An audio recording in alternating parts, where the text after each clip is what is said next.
Good evening, my dear UPSC aspirants. Welcome to Sindhuja's Daily News Analysis Part 2 of the editorial session. So, now we are going to have an interesting Jagda Wala topic.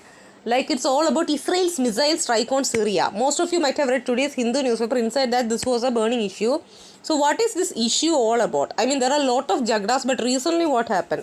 The missile strike at Syria's Latakia port by Israel gives the reminder that the conflict in the Arab country is going to become more severe. See, now what is the reason? For this Jagda, some reason should be there now.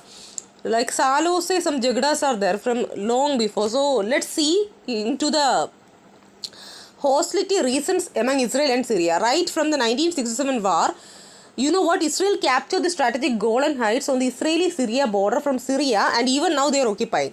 Followed by that, in the year 1980, Syria intervened in Lebanon and helped militants like Hezbollah who were resisting Israeli occupation of Lebanon.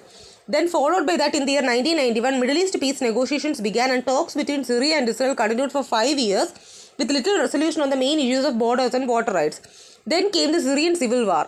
So when the crisis broke in Syria in 2011, Israel followed like a wait and watch approach, as it did not want to displace a stable secular dictatorship of Assad. Who is Assad? I will mention in the upcoming areas. But as the Syrian civil war evolved into a regional conflict over the years, Israel got itself involved in the Syrian war in order to contain increasing Iranian influence in Syria.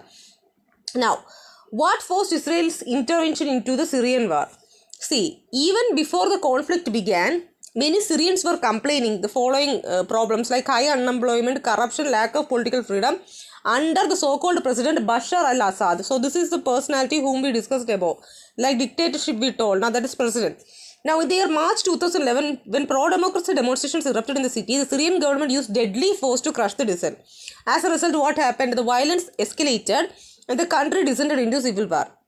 See, as hundreds of rebel groups sprung up, which became more than a battle between Syrians for or against Mr. Assad. Then foreign powers began to take sides, sending money, weaponry and fighters, and the extremist jihadist organizations such as the Islamic State IS group and Al-Qaeda came up with their own aims. The government's key supporters have been Russia, Iran, Iraq, Afghanistan and Yemen, with Iran pushing thousands of Shia Muslim militiamen from Lebanon's Hezbollah into Syria to fight against the opposition. Now, what is this Hezbollah? Most of the beginners don't know what is Hezbollah. Those who are preparing this for 2-3 years, they know what is this.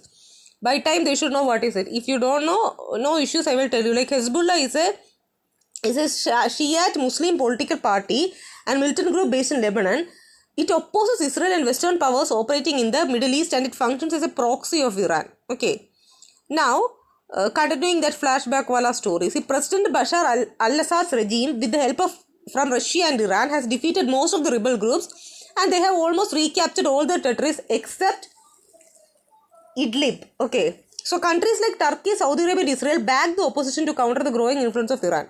Now, the growing role of Hezbollah and Iran in Syria alarmed Israel. Why? Because Hezbollah and Israel have had multiple direct confrontations in the past. Notably, you should know it was Hezbollah's guerrilla resistance that forced the Israel withdrawal from Lebanon in the year 2000 after 18 years of occupation. Now, let's come into the current theme. What is the present attack about? See, Israeli warplanes fired a number of missiles at the port of coastal city of Latakia, thereby causing large explosions and fires, and this is the second strike on Latakia, if you remember. So Russia, whose primary focus in Syria is on the survival of the Assad regime and the protection of its own troops and assets deployed there, has largely stayed away from the Iran-Israel Cold War. Now this gives Israel an upper hand or a free hand in Syria to target the Iranian and Hezbollah shipments. Now what are the key problems when this Israeli approach, or by this Israeli approach, what are the key problems that we have to discuss? See, first one, Syria will be a new friend in the Israel-Iran tussle. In recent years, Israel has reportedly assassinated Iranian nuclear scientists, and Iran in return has attacked Israel-linked vessels in the Gulf and Mediterranean waters. Second one, the repeated strikes by Israel are obvious violation of Syria's sovereignty. That is the second problem. Third one, violation of Syria's sovereignty. That same thing. Like Israel has hardly upheld international norms and laws when it comes to the matters of security policies. Then, now that it is weakened by the civil war and dependent on Iran and Russia for survival, Syria lacks the political will and resources to either check Iran's influence or deter Israel's attack. The Latakia strike has come at a time when international powers are trying to revive the Iran nuclear deal post 2018. if these attempts collapse and if Iran keeps on pressing these things ahead like the nuclear program and all, there are more chance that Israel-Iran military conflict might happen. So, if Syria wants to see relative peace, the tensions between Israel and Iran has to reduce, and this could be achieved only, as per my opinion, if the nuclear deal gets revived. So that's all regarding this Jagdawala topic. Hope this information of this article was of great help to you, especially in the case of IR topic. It will be of helpful, or you can rely on this certainly. So IR is an interesting topic, believe me. So with more and more updations regarding each of this subject, we will be meeting tomorrow. Tomorrow is our last editorial session of this year. So until I meet you with yet another session of this daily news analysis, you guys stay safe, take care, bye bye and good night.